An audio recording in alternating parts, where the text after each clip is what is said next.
बुरे वक्त से परेशान हो तो ये कहानी सुन लेना। ये कहानी एक गरीब आदमी की है जो अपनी लाइफ से बहुत ही परेशान था। घूमते घूमते वो एक राज्य में पहुंचा जहां बहुत ही लोग उत्सव मना रहे थे।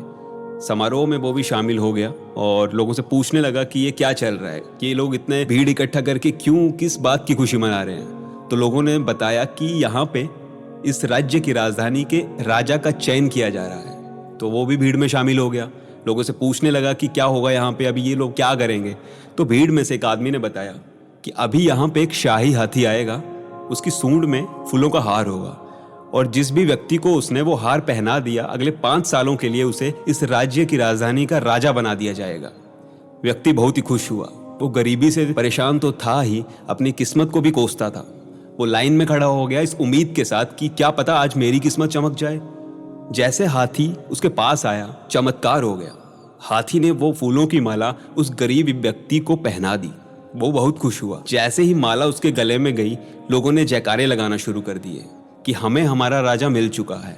सभी ने उसका तिलक किया, उसका स्वागत किया कि आपको अगले 5 सालों के लिए इस राज्य का राजा बना दिया गया है, पर इसकी कुछ शर्तें हैं। ये देख के वो चौंक गया कि कैसी शर्तें। तो उन्होंने उसे बताया कि आप सिर्फ 5 साल के लिए इस राज्य के राजा रहोगे। 5 साल के बाद आपको ये राज्य छोड़ के जाना पड़ेगा। नदी के उस पार एक सुंदर सा गांव है, आपको आगे का जीवन वहीं पे बिताना पड़ेगा। पर नदी बड़े बड़े मगरमच्छों से भरी हुई है। बहुत से लोगों ने नदी पार करने में अपनी जान गंवा दी, तो बहुत से लोग पार कर गए। व्यक्ति ने सोचा ठीक है, देखा जाएगा। गरीबी को बहुत ही नजदीक से उसने देखा था, इसलिए वो राजी कर गया। अब 5 सालों में उस व्यक्ति ने बहुत से अच्छे काम किए। वो लोगों का फेवरेट बन गया। जैसे तैसे समय बीतता गया, उसने अच्छे कामों से अपने लोगों को बहुत ही सेवा दी। वो लोगों का चहेता बन चुका था। जैसे 5 साल खत्म हुए, आखिर वो दिन आया जब उसको जाने के लिए, उसकी विदाई के लिए बहुत से लोग इकट्ठा हुए। सबने राजा का शुक्रिया अदा किया कि आपने 5 सालों में हमारी सभा को, हमारे राज्य को एक बहुत ही सुरक्षित और एक बहुत ही विकसित राज्य बनाने में मदद की है। राजा ने भी स्वीकार किया उन सब की शुभकामनाओं को और खुशी खुशी वहां से जाने लगा। लोग बहुत ही अचंभित थे कि इतना खुश राजा जी आखिर क्यों हैं। राजा जी को उन्होंने एक पुल पार करते हुए देखा। राजा जी ने 5 सालों में नदी के ऊपर लकड़ी का एक पुल बना लिया था। लोग वापस प्रसन्न हो गए कि चलो राजा जी सुरक्षित रहेंगे, राजा साहब अब वहां रहेंगे, लेकिन अच्छे से रहेंगे।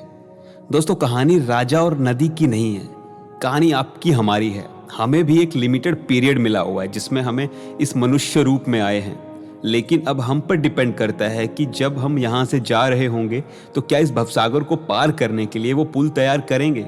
अच्छे कामों से, दुआ से, प्रार्थना से, मेडिटेशन से जब हम इस दुनिया को छोड़ के जा रहे हों, हमें ऐसी जगह ना जाना पड़े जिसे नरक कहा गया है। हम कुछ अच्छा करें और भवसागर पार करके पहुंच जाएं वहां जो दूसरा लोक है।